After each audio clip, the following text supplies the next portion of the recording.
আপনি কি জানেন, যখন কোনো ছোট বাচ্চা মারা যায় তখন মহান আল্লাহ তাআলা ফেরেশতাদেরকে কি বলে তা জানার আগে আপনি যদি এই ছবিটিকে ভালোবেসে থাকেন তাহলে ভিডিওটিতে একটি লাইক এবং চ্যানেলটি সাবস্ক্রাইব করুন। তো যখন মালাকুল মাউত কোনো ছোট বাচ্চার রুহ কবজ করে আল্লাহর কাছে নিয়ে যায় তখন আল্লাহ তাআলা মালাকুল মাউতকে বলে, হে মালাকুল মাউত, তুমি কি আমার বান্দার ছোট বাচ্চার রুহ কবজ করে নিয়ে এসেছো? তখন মালাকুল মাউত বলে, জি হ্যাঁ। তখন আল্লাহ তাআলা পুনরায় বলেন, তুমি কি আমার বান্দার কলিজার টুকরাকে নিয়ে এসেছো?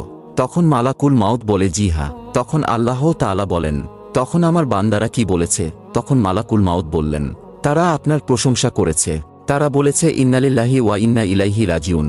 তখন আল্লাহ তাআলা বললেন, আমার সন্তানহারা বান্দাদের জন্য জান্নাতের মধ্যে একটি গৃহ নির্মাণ করো। অন্য হাদিস শরীফে বর্ণিত আছে, যদি কারো ছোট বাচ্চা মারা যায় হাসরের মাঠে সেই ছোট বাচ্চাদের সুপারিশ করার অধিকার দেওয়া হবে এবং সেই ছোট বাচ্চারা তাদের পিতামাতাদের সুপারিশ করে জান্নাতে নিয়ে যাবে।